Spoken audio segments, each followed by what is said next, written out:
Vía Pública. ¿Cómo están? Muy buenas noches, 23 horas con 2 minutos. Comenzamos esta nueva edición de Vía Pública aquí en las pantallas de Canal 24 Horas.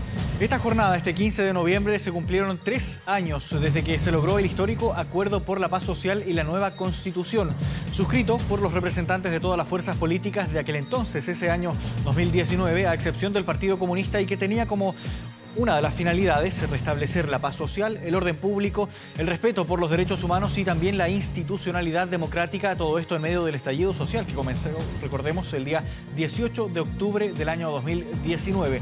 Un acuerdo que buscaba generar o construir ya un camino hacia la redacción de una nueva Carta Magna, una nueva Constitución que reemplazara la de 1980 y a una instancia a la que se llegó finalmente tras 15 horas de conversaciones y negociaciones entre parlamentarios, representantes de partidos políticos, logrando finalmente este acuerdo, la firma de este acuerdo y la presentación ante la opinión pública en horas de la madrugada. Hoy, 3 años después, 15 de noviembre de este 2022, Chile no tiene aún una nueva constitución y los partidos políticos están otra vez negociando un acuerdo para tener un nuevo proceso constituyente. El contexto, eso sí, esta vez es radicalmente distinto. El país acaba de terminar ya un proceso de redacción de una propuesta de nueva Carta Magna previamente, y esto protagonizado por la extinta Convención Constitucional, lo que terminó, recordemos, en un fracaso electoral el día 4 de septiembre en el plebiscito de salida, donde se impuso finalmente la opción del rechazo. Aquí comienza Vía Pública.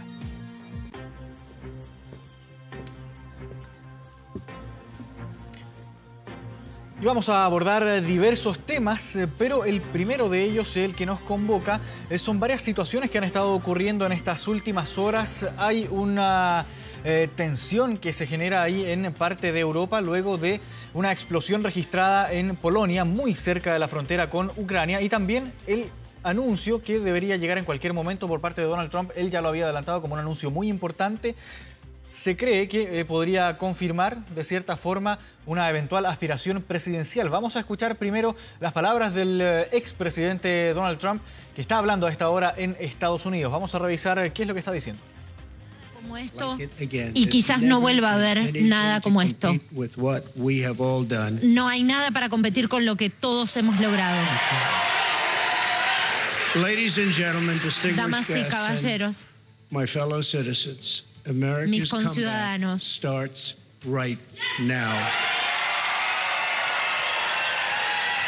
la disputa americana empieza ahora. 3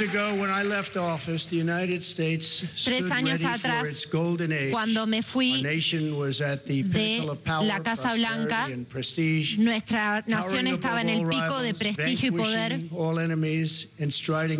desvaneciendo a todos los enemigos. En 4 años, a todo el mundo le estaba yendo bien. Hombres, mujeres, afroamericanos, asiáticos, hispanos. A todo el mundo estaba siendo próspero como nunca antes.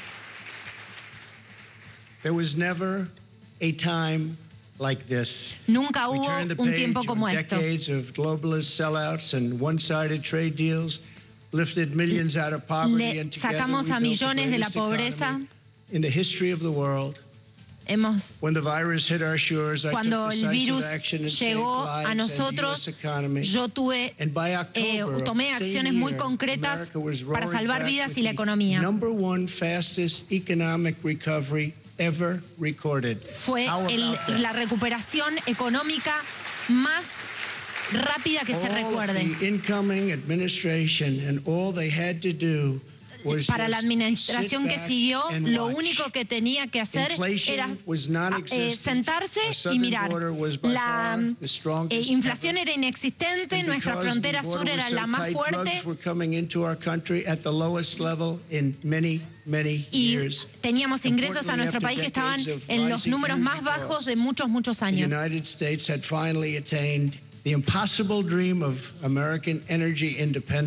Habíamos logrado el sueño imposible de la independencia energética americana. For the first time in memory, China was reeling and back on its heels. You've never seen that before. because the United States was outdoing them on every single front, and China was paying billions and billions of dollars in taxes. Pagando billones y billones en impuestos. Ningún presidente había recibido $1 de China hasta que yo llegué, y nosotros estábamos recibiendo cientos de millones de dólares de China. China jugó un rol muy importante en la elección del 2020. Instead of jobs and factories leaving America for China, they were for the first time ever. Por primera vez, las fábricas se estaban yendo de China para venir a los Estados Unidos. Businesses were pouring back because of our historic tax and regulation cuts, the biggest in both categories in history. Bigger even than what Ronald Reagan was able to produce. Fueron mayores que los de Ronald Reagan. Russia, Iran, and North Korea were in China, Corea del Norte e Irán estaban en jaque y respetaban a los Estados Unidos. Y para ser honesto, me respetaban a mí. The vicious ISIS caliphate, el califato de ISIS, que ningún presidente pudo doblegar, fue totalmente sofocado en menos de 3 semanas. North Korea had not launched. Corea del Norte no había lanzado ningún misil de larga distancia. Nearly 3 years before we developed a relationship, and that's a good thing. Y eso pasó con Kim Jong-un cerca de 3 años después de que desarrollamos una relación. Y eso fue algo bueno. Fíjense lo que está pasando ahora. And just a terrible person who would immediately go into war. They said during the 2016 campaign that if he becomes president, there will never be a war within weeks, and we will have wars like you've never seen before. Íbamos a tener guerras como nunca habíamos tenido antes. I've gone decades without a war. The first president to do it. Yo fui el primer presidente en llevar a cabo una gestión sin guerra. The world was at peace. El mundo estaba en paz. Was prospering. América era próspera. Y en nuestro país estaba encarrilado para un gran futuro. Yo le hice grandes promesas al pueblo americano. Y yo mantuve mis promesas.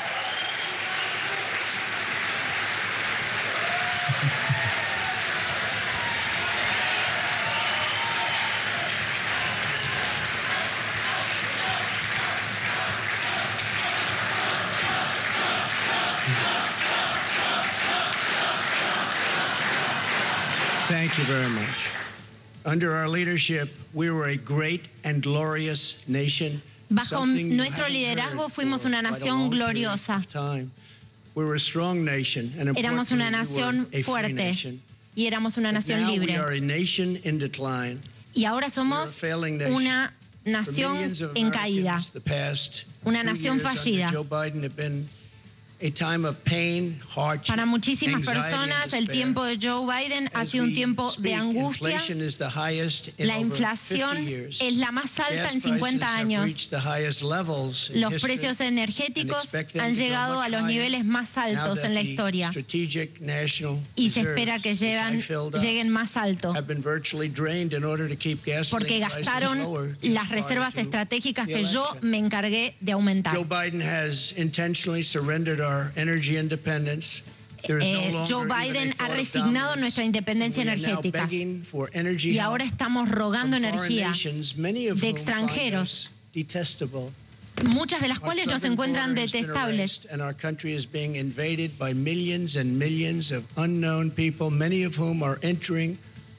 Nuestro país ha sido invadido por muchísimas personas que están entrando por razones muy malas.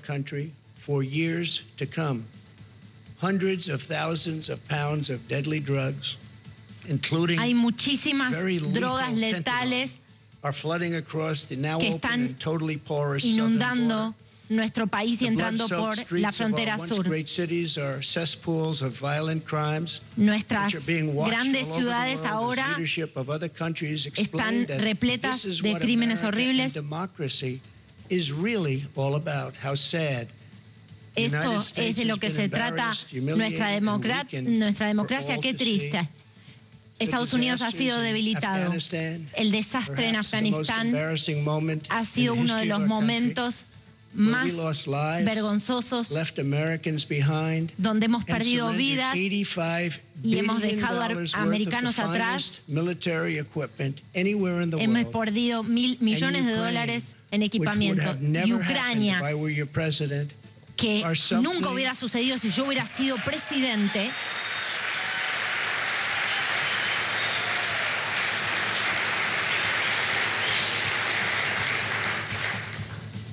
and even the Democrats admit that. Y hasta los demócratas admiten eso. Lo admiten una y otra vez. Nuestros enemigos se ríen de nosotros por esos dos hechos. Pero hay muchos más. Hasta hoy, un misil fue enviado probablemente por Rusia 50 millas hacia adentro de Polonia.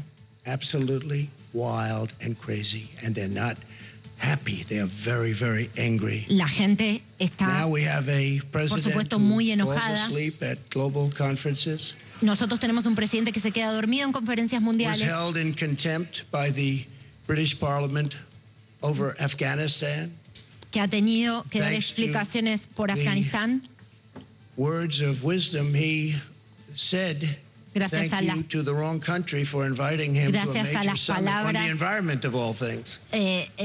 las palabras de sabiduría que lo hicieron agradecerle a la nación incorrecta por invitarlo a una cumbre. Él dijo el nombre de un país que quedaba en otro continente. Y él nos está llevando al borde de la guerra nuclear. No se podía mencionar la palabra nuclear porque era demasiado devastadora. Is all that is talked about, and yet nuclear weapons, which would destroy the world immediately, are never even discussed as a major threat. Can you imagine? They say the ocean will rise 1/8 of an inch over the next 200 to 300 years. But don't worry about nuclear weapons that can take out entire countries. One shot. Las armas nucleares pueden llevarse un país entero en un movimiento. América ha sido reducida a arrodillarse, quizás como nunca antes, pero estamos aquí para declarar que esto no tiene que ser de esta manera. Esto no tiene que ser de esta manera. 2 years ago, hace 2 años, éramos una gran nación. Y pronto vamos a volver a ser una gran nación de nuevo.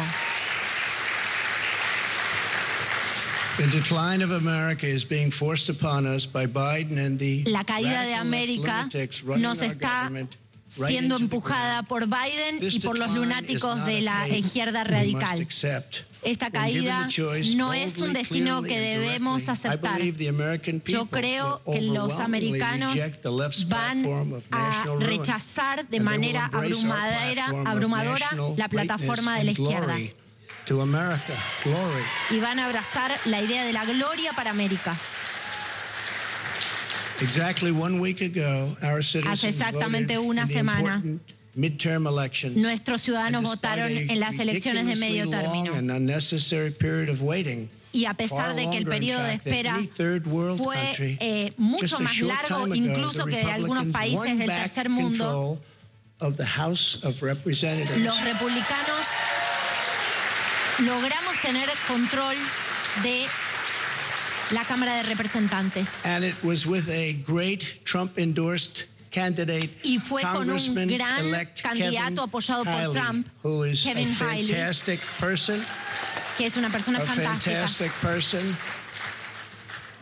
And I'm very happy it was his vote that y me did alegra it. So we now won back. This happened just an hour ago. Lo hayamos obtenido. Much criticism is being placed on the fact that the Republican Party should have done better, and frankly, mucho se ha dicho de que a los republicanos nos debiera haber ido mejor, y mucho es correcto, pero los ciudadanos de este país no están dándose cuenta de la extensión del sufrimiento que está viviendo este país. Todavía no lo sienten, pero lo van a sentir pronto. No tengo duda de que para 2024 va a ser mucho mejor y van a verlo mucho más claro lo que está pasando con nuestro país, y la votación va a ser muy diferente para este país. 2024. Are you getting ready? ¿Se están preparando?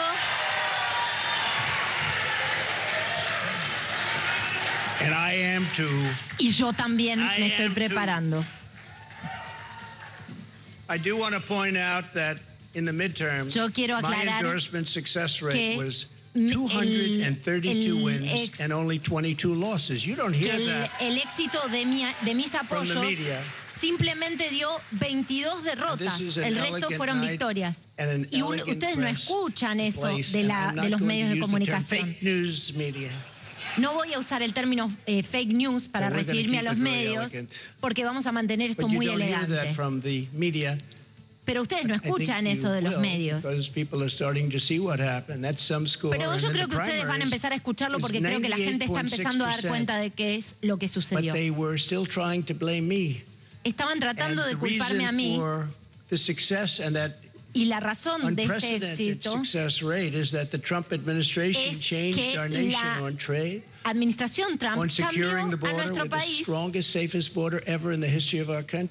logrando la frontera más segura en la historia de nuestro país, logrando derrotar al terrorismo islámico. No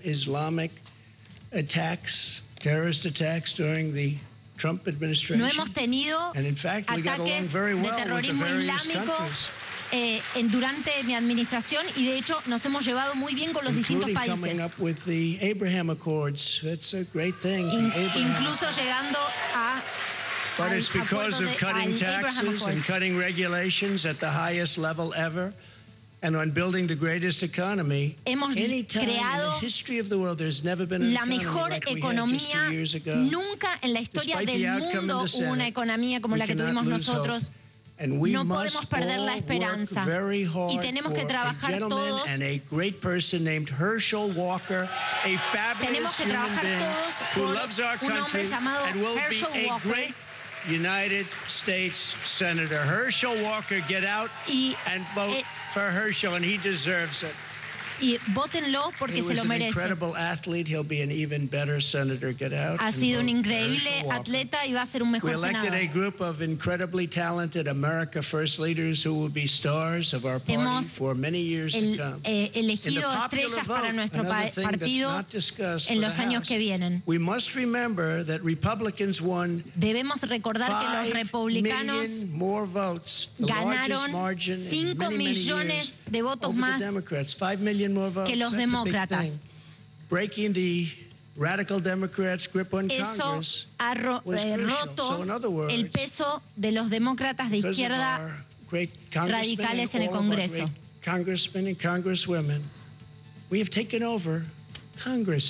Hemos tomado el Congreso. Nancy Pelosi ha sido despedida.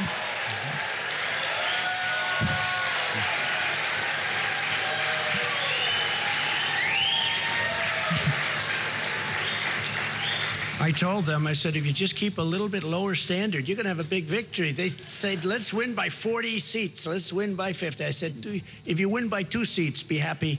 Si ganas she's on her way to another country right now. 2 escaños tenés que estar feliz. Pero bueno, Nancy Pelosi ha sido despedida. But we always have known that this was not the end. It was only the beginning of our fight to rescue the American dream. Esto no era el final, este era solo el principio para rescatar al sueño americano. It's 2 words. I don't want to be Joe. It's 2 words, American dream. That was not good what he did. There are a lot of bad things, like going to Idaho and saying Él hizo muchas cosas mal, como por ejemplo ir a Idaho y decir bienvenido al estado de Florida. Para volver a hacer América grande de nuevo, estoy aquí para anunciar mi candidatura para las elecciones de 2024 en los Estados Unidos.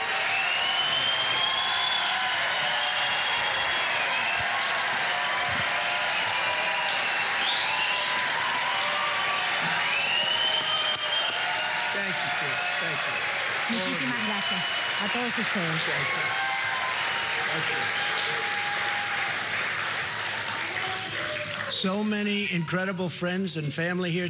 Hay tantos amigos y familia aquí, es tan hermoso. Y me dicen, ¿cómo hacer para hablar delante de tanta gente? Bueno, cuando hay amor en la sala, es muy fácil. Deberían intentarlo.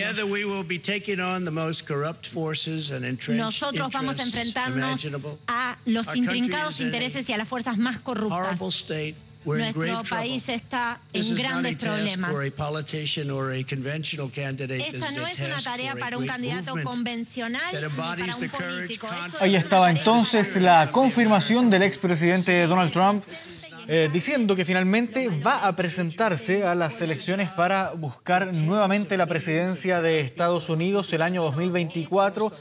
Presumiblemente competiría nuevamente junto a Joe Biden, en contra de Joe Biden, como su contraparte. Un discurso en esta noche que había sido previamente anunciado. Había dicho Donald Trump que iba a hacer un anuncio muy importante durante la noche.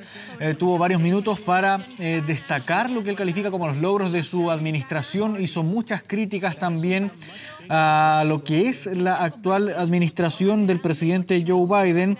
Destacó también algunos de los resultados de las elecciones de medio término, de medio mandato, las midterm, como se conocen en Estados Unidos, destacando, por ejemplo, que gran parte de los candidatos que él apoyó sí habían resultado victoriosos. Sabemos, sí, de todas formas, que las elecciones de medio mandato en Estados Unidos no fueron positivas para el Partido Republicano, que es el partido por el que va de candidato entonces Donald Trump.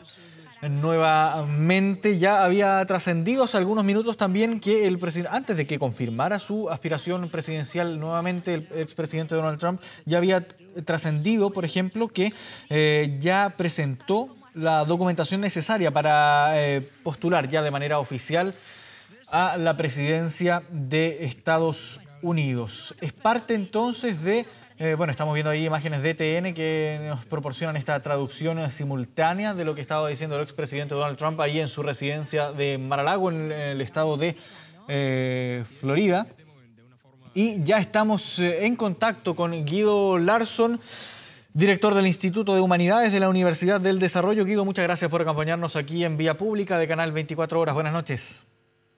Muchas gracias, buenas noches. Gracias por la invitación. Guido, ¿qué le pareció este discurso de Donald Trump? Hizo varios repasos respecto a lo que fue su administración. Criticó mucho también a la administración de Joe Biden. Destacó algunos aspectos de las elecciones de medio mandato que ocurrieron hace muy poquito y que de todas formas no le fue muy bien tampoco al Partido Republicano. ¿Cuál es su opinión respecto a esta reciente intervención del expresidente Donald Trump ahí en su residencia de Mar-a-Lago? Bueno, no fue una intervención muy sorprendente. Yo creo que quien quiera que haya estado observando durante tiempo a Donald Trump podría haber escrito básicamente un trazado general respecto a lo que iba a decir. Su discurso cuenta, como todos sus discursos, con exageraciones que llegan casi al nivel del paroxismo, con reiteraciones ad nauseam en torno a ciertas temáticas usuales del trumpismo. Es un trumpismo que mira al pasado inmediato y que califica dicho pasado inmediato de manera extraordinariamente positiva y por ende compara ese pasado inmediato con un presente al cual solapadamente entrega, digamos, por lo menos medias verdades, digamos. Yo creo que también esa es una característica usual de Donald Trump en términos de que no es matizado en su discurso, sino que califica brutalmente la realidad para bien o para mal. Estamos hablando además de un expresidente que, de acuerdo a investigaciones del New York Times, al menos durante todo su mandato dijo 35.000 mentiras. Por ende, hay que tomar con cuidado, evidentemente, las afirmaciones que él hace, particularmente aquellas que se refirieron a las elecciones de medio término. Él está anunciando una candidatura en lo que objetivamente puede decirse que es una situación de debilidad del Partido Republicano, no solamente porque no van a contar con mayoría en el Senado, algo que al menos algunos medios republicanos habían anticipado, sino que de hecho ni siquiera está seguro de que logren alcanzar la mayoría en la Cámara de Representantes. Es cierto que es muy probable que ocurra, pero la magnitud que se había anticipado de ventaja en esa Cámara era a tal nivel significativa que hace aparecer incluso una mayoría como una victoria un tanto pírrica. Y finalmente, creo yo que una de las cosas que quedó más clara, al menos desde el punto de vista de la estadística, es el hecho de que los candidatos que fueron apoyados por el expresidente Donald Trump tuvieron una pérdida media de 7 puntos porcentuales en la intención de voto, de acuerdo a Real Clear Politics. Por lo tanto, también ahí hay una contradicción entre esta afirmación de que los candidatos que él apoyó terminaron siendo triunfantes y lo que demuestra la realidad electoral, particularmente en Pensilvania, donde es derrotado Mehmet Oz, en Nevada, donde es derrotado Laxalt, en Nevada, donde también es derrotado el candidato republicano, y también en otras candidaturas, sobre todo de gobernadores.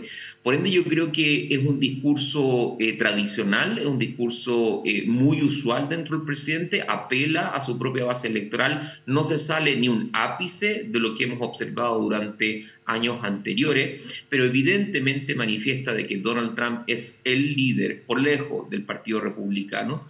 El trumpismo está completamente vivo. La carrera al año 2024 va a ser absolutamente dura y eso implica entonces de que el país, Estados Unidos, nuevamente se va a politizar, polarizar y radicalizar.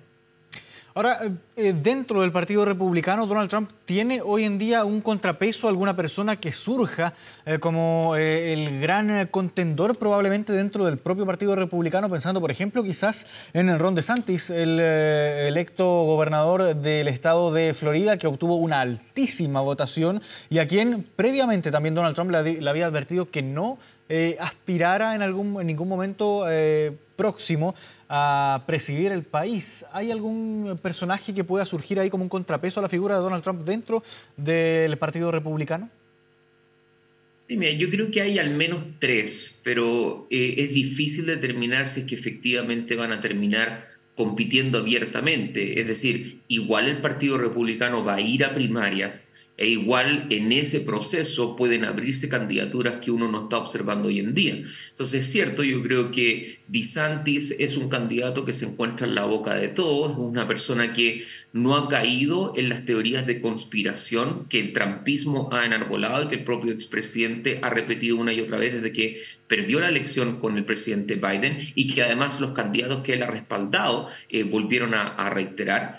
Y se aparta tal vez de esta idea más nativista que tiene Donald Trump, que apela a emociones negativas y a sentimientos de un pasado, sino que se acerca más a un partido republicano moderado y, si se quiere, más sofisticado desde el punto de vista de su manejo electoral. La otra es probablemente Liz Cheney, que se peleó abiertamente con Donald Trump en los años anteriores, que ha estado básicamente presidiendo la comisión de investigación de lo que ocurrió en el Capitolio y no ha ocultado básicamente su rechazo a esa manera de hacer política. Y luego yo diría que hay 2 nombres, tal vez 3, pero que es difícil que entren a pelear de lleno. Ted Cruz, por ejemplo, el senador por Texas, no ha ocultado su intención de alguna vez ser candidato presidencial y eventualmente presidente. Hemos observado en otras campañas a Marco Rubio, que también, digamos, ha sido bien transparente en ese deseo.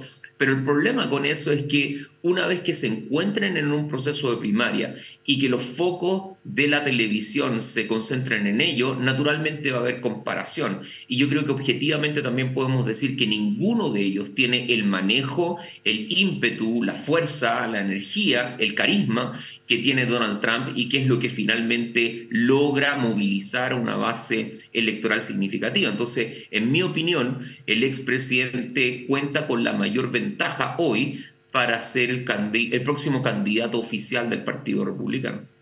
Dejando de lado la figura de Donald Trump, esta expertise mediática, por llamarlo de alguna forma, ¿cuánto pesa dentro del Partido Republicano, por una parte, el trumpismo, los partidarios, los adherentes de Donald Trump, y cuánto pesa también el votante republicano quizás más tradicional?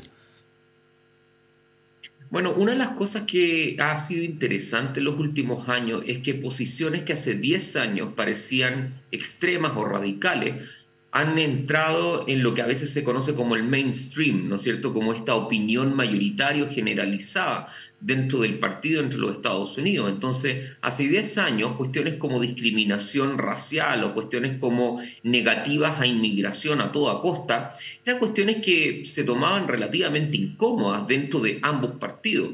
Pero eso con el tiempo, evidentemente, y uno puede rastrearlo tal vez hasta el origen del Tea Party, por ahí por el 2008, han entrado en el discurso tradicional, en el discurso generalizado del Partido Republicano y han pasado a ser normalizados. Entonces eso quiere decir de que el centro de gravedad del partido ha tendido a moverse a la derecha. Y eso quiere decir entonces de que el candidato que hoy día es de centro era más bien más cercano a la izquierda hace 10 años, más cercano a la izquierda dentro obviamente del Partido Republicano.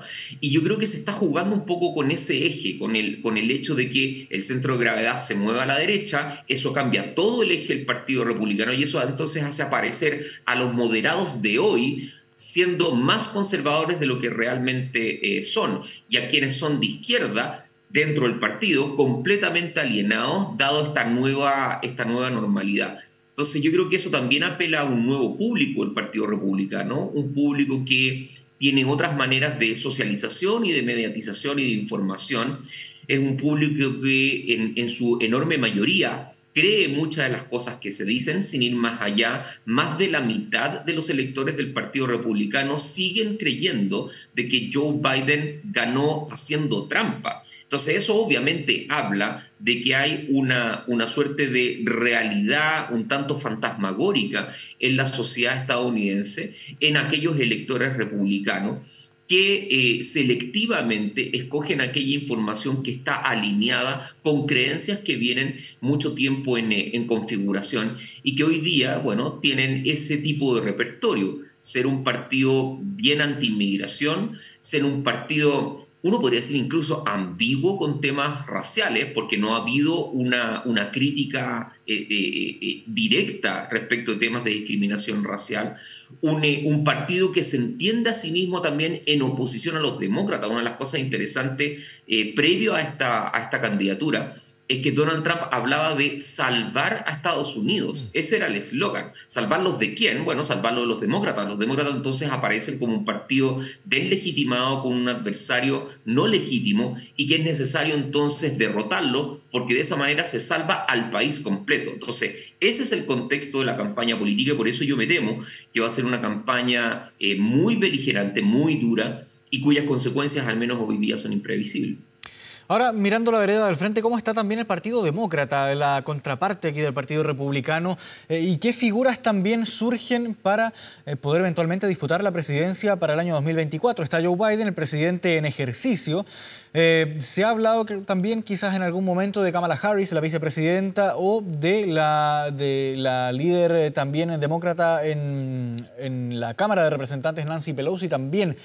¿Qué figuras surgen dentro del Partido Demócrata y cuántas posibilidades tienen también de lograr competir mano a mano con Donald Trump en la elección para el 2024? Sí, los demócratas tienen el problema del precedente, es decir, no hay realmente precedentes que un presidente en ejercicio no vaya a la reelección y no sea respaldado por el partido si manifiesta su voluntad de correr. Y es cierto, al menos de manera privada se ha mencionado la preocupación de que Joe Biden sea efectivamente un presidente que pueda derrotar al candidato Trump, considerando obviamente las críticas ya conocidas. Se ha criticado su falta de energía, se ha criticado incluso algunos problemas cognitivos que eventualmente podría tener, se ha criticado su edad y se ha criticado el hecho de que, para bien o para mal, las políticas que ha aplicado Joe Biden no han enfrentado con la suficiente fiereza los problemas económicos, particularmente la inflación que tienen los Estados Unidos. Uno de los grandes problemas del Partido Demócrata es tomar algún repertorio temático que no conecta realmente con parte significativa de los electores de su propio partido. Estoy hablando particularmente del elector latino y del elector afroamericano, que más que temas ligados, por ejemplo, a temas de LGBTQ, temas de discriminación racial o temas asociados a, digamos, de género, de cambio climático, de repertorio típico, digamos, del Partido Demócrata más asociado a la izquierda, lo que realmente le interesa son cuestiones como el bienestar material, como el empleo, como la seguridad. Y ahí evidentemente tienen un trecho largo que correr si se le compara con el Partido Republicano, que ha hecho de ese tipo de temática una parte significativa no solamente de su agenda política y su agenda en el ámbito de las candidaturas, sino que también de su propia identidad.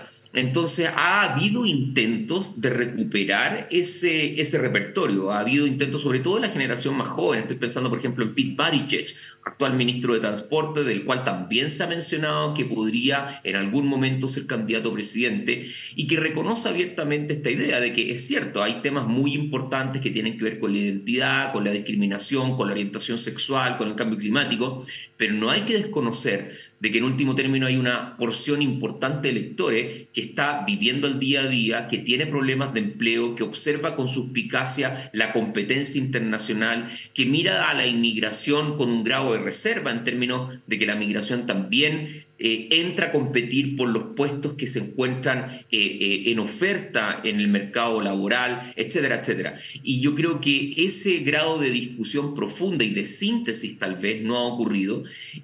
No observo realmente que hayan candidatos que abiertamente quieran competir contra Joe Biden. Sería poco elegante, uno podría decir, y como yo dije al inicio, sería sin precedente, pero los nombres están. Está efectivamente el nombre de Kamala Harris, está el nombre de Pete Buttigieg, está, en fin, el nombre de algunos gobernadores demócratas, en particular en los estados del óxido, y eso es algo que no se puede desconocer. Pero tampoco se puede desconocer de que la tradición indica de que el presidente en ejercicio es el presidente que suele ser respaldado por el partido, y hoy día, una vez más, la mayor probabilidad es que Joe Biden sea el candidato del Partido Demócrata. Guido, bien brevemente porque ya se nos fue el tiempo, ¿en qué pie queda Donald Trump considerando los resultados de las elecciones midterm, las de medio término, y también considerando que está muy reciente aún el asalto al Capitolio que le pegó bien fuerte también a Donald Trump en esta última elección? Yo creo que el desafío de Donald Trump es cómo mantener activa y energizada su base electoral y cómo lograr movilizar a aquellos republicanos que están un tanto desorientados o que han perdido el apetito. Y en ese sentido los resultados pueden manejarse comunicacional y políticamente. De hecho, él lo dijo. No planteó los resultados como si fuesen un resultado de derrota. De hecho, dijo al revés. De hecho, dijo lo que ha ocurrido ha sido un verdadero éxito debido a mí y solamente a mí. Y si ese discurso se reitera una y otra vez, probablemente el elector republicano va a observar de que la esperanza de un nuevo presidente republicano se encuentra en el expresidente. Bien, Guido Larsson, director del Instituto de Humanidades de la Universidad del Desarrollo, muchas gracias por esta conversación con Canal 24 Horas. Muy buenas noches. Gracias por la invitación.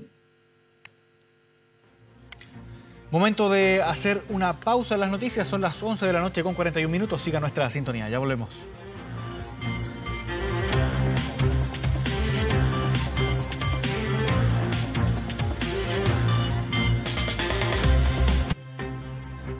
Aumenta la delincuencia, no grave robos, evítelos con Tepillé, la empresa líder en seguridad preventiva con monitoreo de cámaras de seguridad y audio disuasivo en tiempo real. Tepillé protege 24/7 su empresa y también su hogar. No sea usted la próxima víctima y contrátelos en tepillé.cl. Estamos ya de regreso con las noticias y vamos a hablar de política. 15 de noviembre del año 2019. Ese día se firmó un acuerdo inédito aquí en nuestro país, un acuerdo que tenía dos objetivos. Por una parte, de hecho el nombre lo dice, Acuerdo por la Paz y por la nueva Constitución. En medio de un momento muy tenso, había mucha efervescencia en las calles, mucha tensión también. Se habla de las noches más tensas quizás desde el retorno a la democracia, algo que obviamente y claramente la historia lo va a juzgar o no como tal.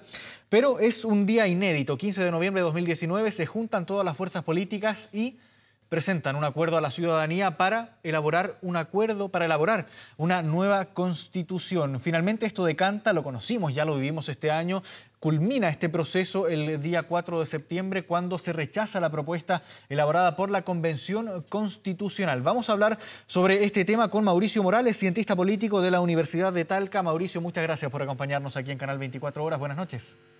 Hola Marco, ¿qué tal? Muy buenas noches.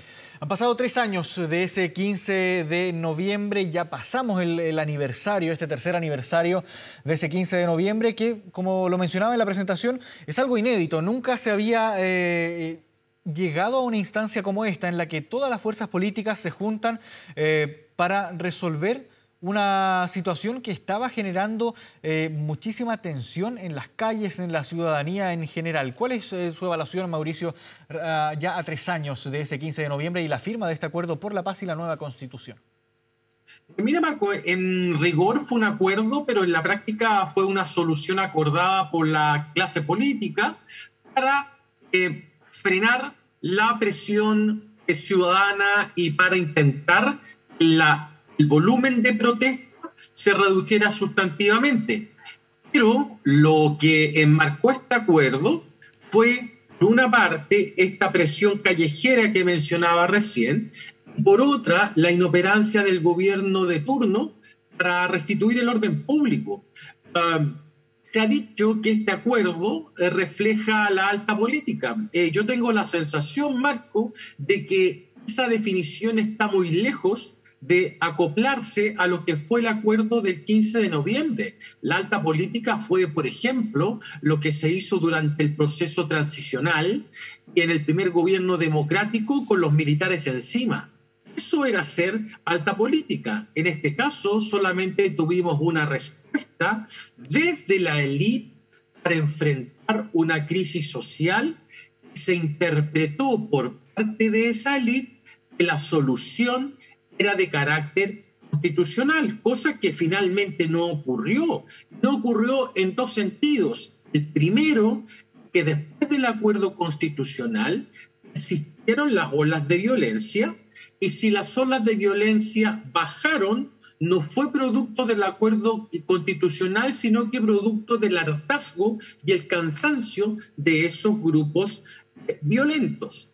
Y por otra parte, este acuerdo constitucional y sus efectos trajeron como consecuencia un proceso constitucional a todas luces fracasado. El acuerdo no es responsable del fracaso del proceso constitucional. Hay la responsabilidad de la Convención.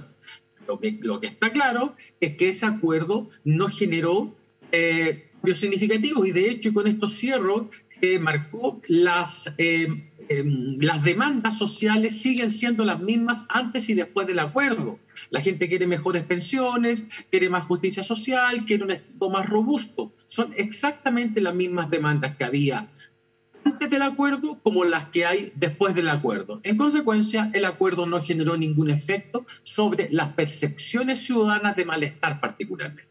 Pero de todas formas, este acuerdo logra abrir un camino que no se había abierto antes en Chile, al menos en democracia. Un proceso participativo, un proceso democrático que elabora una propuesta de nueva constitución que finalmente fracasa, pero fracasa en las urnas. Fracasa el día 4 de septiembre cuando finalmente gana la opción del rechazo. Hoy estamos también en un proceso en que la clase política, en general los partidos políticos, al menos con representación parlamentaria, están nuevamente discutiendo, negociando, elaborando un camino para intentar un nuevo proceso constituyente, por llamarlo de alguna forma, un proceso constituyente 2.0, pero es algo que ya está en camino, está ya más institucionalizado, está a cargo de la presidencia de la Cámara de Diputadas y Diputados y también de la presidencia del Senado. ¿No es esto también quizás un signo de que efectivamente el camino, a pesar de que haya fracasado el proceso constituyente anterior, el camino probablemente sí es la elaboración de una nueva constitución para al menos intentar paliar de alguna forma la efervescencia que generaba esta demanda ciudadana en el contexto del estallido social el año 2019? Absolutamente. De hecho, si el camino se abrió, el camino se debe cerrar. Ya entramos por esta ruta de cambio constitucional y esta ruta no tiene retorno. De lo contrario, va a ser una herida abierta que en cualquier momento se puede infectar y producir nuevamente un cuadro mucho más complicado incluso el que vivimos en octubre de 2019. Por lo tanto, la primera afirmación es que la continuidad de este proceso constitucional es condición necesaria para avanzar en la estabilidad política, que es el objetivo final. En segundo lugar, la mesa de negociación que hoy día está discutiendo el acuerdo marco no tiene, desde mi perspectiva, incentivos de corto plazo para apurar la discusión.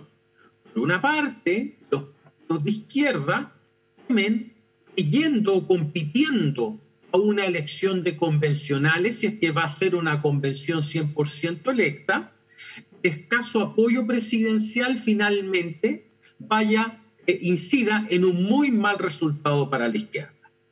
Desde la derecha se tiene el temor de que republicanos y el Partido de la Gente sean los grandes ganadores y tengamos una convención constitucional gobernada por partidos emergentes o nuevos y no por partidos tradicionales. Dado que se juntan estos dos miedos, que a mí se me hace muy difícil pensar que a fines de noviembre vamos a tener ese acuerdo constitucional sin perjuicio de que se haya avanzado en dos cuestiones claves. Primero, los principios o contenidos de la nueva constitución que funcionan en estos bordes o límites. Por otra parte, la institución del árbitro. Nos falta lo más relevante en todo tipo de negociación de estas características, que es la definición del sistema electoral. Algunos quieren listas cerradas y bloqueadas, listas nacionales, y otros, particularmente la derecha, quiere replicar el sistema electoral que utilizamos para escoger senadores. El problema, y con esto cierro para discutir otras cosas, el problema es que la izquierda no puede aceptar esa proposición por la sencilla razón de que la región metropolitana es la región más fuerte para el Frente Amplio, para el Partido Comunista, va a quedar extremadamente subrepresentada. ¿A qué me refiero con esto? La región metropolitana acumula el 40% de la población y recibe solamente el 10% de los escaños senatoriales, 5 de 50. Por lo tanto, si se aplica ese sistema electoral, los votos de la izquierda van a quedar muy subrepresentados, lo que naturalmente va a dañar, valga la redundancia, su representación en esa convención constitucional. Ahora, ¿por qué se ha dilatado tanto la discusión respecto a este nuevo órgano o a este nuevo proceso constituyente, considerando que ya ha pasado algunos meses desde ese 4 de septiembre en que ganó finalmente en rechazo? Muchos sectores que apostaron por el rechazo mencionaban que querían una nueva constitución y una buena constitución. De todas formas, a pesar de haber votado rechazo en ese plebiscito de salida de ese proceso constituyente, ¿por qué se ha dilatado tanto quizás esta discusión? ¿Serán quizás lo que mencionaba usted, Mauricio, respecto a cómo se va a conformar quizás este nuevo órgano redactor, el sistema electoral con el que se va a escoger esta nueva instancia redactora? Esa es la clave, precisamente, Marco. Diste en el clavo. ¿Por qué? Porque tenemos resuelto, como decía en la intervención anterior, el árbitro y los contenidos primarios de esa nueva constitución, que para mí no son principios, sino que son contenidos. O sea, tenemos dos cuestiones claramente definidas. Nos falta nos falta el mecanismo, ¿verdad? Y ahí se va a dar una serie de discusiones. Mira, voy a nombrar solamente algunas para graficar lo complejo que es llegar a una solución en tan corto tiempo. Lo primero que hay que definir es el tamaño de la legislatura. ¿Cuántos van a ser? Unos dicen 50 desde la derecha, otros dicen 100 o 130 desde la izquierda. Primera cuestión. Segunda cuestión. ¿Cómo van a ser las listas? Las listas de candidatos. ¿Van a ser listas abiertas? Que los ciudadanos podamos votar por candidatos, como lo hacemos hoy. Van a ser listas cerradas y bloqueadas que ofrecen los partidos políticos y el ciudadano, por lo tanto, vota de esa lista y no por una candidatura individual. Tercero, ¿cómo lo vamos a hacer con los escaños reservados? ¿Bajo qué condiciones los vamos a colocar en este nuevo mapa constitucional? Cuarto, es algo muy, muy importante. ¿Cuáles van a ser los territorios? ¿Cuáles van a ser los distritos? O sea, si aplicamos el mismo sistema que utilizamos para elegir senadores, los distritos vienen dados, son las regiones. Pero la izquierda no puede aceptar eso, las razones que te di, que su votación va a estar muy subrepresentada. Entonces, probablemente la izquierda busque otro distrito, que puede ser un distrito único nacional. Todo el país, lista cerrada y bloqueada a nivel nacional, y se acabó. Pero eso es lo que no quiere la derecha. Y en esta discusión que yo estoy planteando, que son las cuestiones mínimas que habría que acordar para avanzar en el acuerdo final, tengo la impresión de que van a demorar más de aquí al 30 de este mes, 30 de noviembre. Ahora, considerando este nuevo proceso o esta nueva instancia de conversaciones y negociaciones para llegar al nuevo proceso constituyente, ¿cuál es el rol que están jugando actualmente los partidos emergentes que surgieron con harta fuerza en esta última elección presidencial y parlamentaria? Hablando del Partido de la Gente, el PDG, y también del Partido Republicano. ¿Cuál es el rol que están jugando hoy en día en este nuevo proceso? Bueno, el Partido Republicano está fuera de la mesa de negociación, no quiso participar de la misma porque ellos tienen otra propuesta. A lo más, reformas dentro de la Constitución. Ellos quieren cambios en la Constitución, pero no cambios de Constitución. Entonces, se autoexcluyeron del acuerdo. Lo que tenemos que examinar en detalle es lo que está haciendo el Partido de la Gente. Y el Partido de la Gente se inclina por un plebiscito. En ese plebiscito se le debiese consultar a la ciudadanía el mecanismo a utilizar para escoger a los convencionales. Eso es lo que ha planteado el Partido de la Gente. Como es un partido relevante en la Cámara, entonces se requiere eventualmente de sus votos para que el acuerdo sea finalmente aprobado. El Partido de la Gente no tiene votación, no tiene representantes en el Senado, por lo tanto el Senado es irrelevante. Ahora bien, el otro escenario, Marco, podría ser perfectamente un gran acuerdo entre Chile Vamos y la exconcertación más el Frente Amplio y el Partido Comunista, y con eso tú ya no necesitas del Partido de la Gente. Por lo tanto, podrías matar dos pájaros de un tiro con republicanos autoexcluidos y el Partido de la Gente transformarlo en una agencia relevante en esta negociación, si es que se da una especie, si me lo permites, una especie de recuerdo de lo que fue la política de los 90, en que los acuerdos se generaban entre la antigua concertación y la antigua centroderecha. Claro, la política de los acuerdos que tanto fue recordada, sobre todo en este último año, ahí en la última parte del funcionamiento de la convención, y también ahora cuando ya se está discutiendo este nuevo o este camino que se abre para elaborar un nuevo proceso constituyente. Mauricio Morales, cientista político de la Universidad de Talca, queremos agradecer esta conversación con Canal 24 Horas. Muchas gracias. Buenas noches. Chao, Marco, que estén muy bien. Adiós. Igualmente. Nosotros vamos a la pausa, siga nuestra sintonía, volvemos con más informaciones.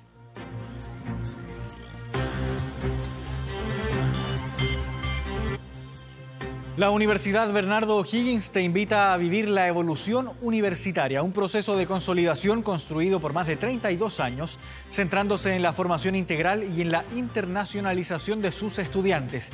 Ingresa a ubo.cl e infórmate sobre el proceso de admisión 2023. Ubo, evolución universitaria adscrita a gratuidad. Vamos de inmediato a la pantalla a revisar nuestro portal de noticias www.24horas.cl. Lo vamos a tener de inmediato aquí para revisar todas las informaciones, las últimas noticias que han ocurrido durante la jornada, con foco en lo que está ocurriendo principalmente ahí en Europa, en la frontera entre Polonia y Ucrania. La OTAN convocó a una reunión de emergencia para hablar sobre el incidente en Polonia. Hay que recordar que hubo una explosión que fue atribuida a misiles de fabricación rusa, al menos por una parte de las autoridades de Polonia, algo que Estados Unidos no ha confirmado y que Joe Biden dijo hace algunas horas también que van a trabajar para lograr esclarecer en profundidad qué fue lo que finalmente ocurrió. Los detalles están en nuestro portal de noticias www.24horas.cl. Vamos a la pausa en Vía Pública, sigan nuestra sintonía, volvemos en pocos minutos.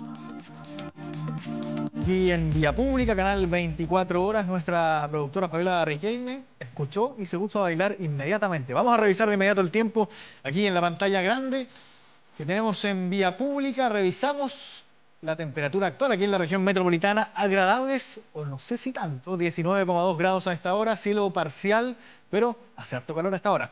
Vamos también a revisar el pronóstico para los próximos días. Este miércoles, cielo despejado, la máxima 31 grados, mucha atención a hidratarse, desabrigarse durante el día. Y el día jueves también cielo despejado con una máxima de 30 grados, temperatura bien veraniega durante estos días en contraste con lo que ocurrió la semana pasada. ¿Qué pasa en regiones también? Temperatura máxima para este miércoles en Curicó, cielo despejado, máxima 29 grados. Y en Chillán también, región de Ñuble, cielo despejado, máxima 27 grados. ¿Y por qué estamos escuchando a Bad Bunny, favorito de nuestra productora Fabiola Riquelme? Bueno, porque los premios Grammy dieron a conocer los nominados en la edición número 65 y es precisamente Benito, nominado a una de las categorías más importantes de la premiación, Mejor Álbum del Año, con su disco Un Verano Sin Ti, que fue lanzado a inicios de este año. Y de esta forma, este último trabajo del puertorriqueño se transforma en el primer álbum en español en obtener una nominación en esta categoría, por lo que en caso de ganar, llegaría a pasar a la historia. En la categoría Mejor Álbum del Año, Bad Bunny está nominado junto a otros grandes artistas que también buscan llevarse el megáfono, como Adele y Beyoncé. Esta no es la única nominación que consiguió Bad Bunny en los Grammy, ya que también va a buscar ganar en la categoría de Mejor Álbum de Música Urbana, donde compite con Rauw Alejandro, Daddy Yankee, Farruko y Maluma. Con Neverita de Bad Bunny cerramos esta edición de Vía Pública. Como siempre, los invitamos a que sigan en nuestra compañía. Muy buenas noches.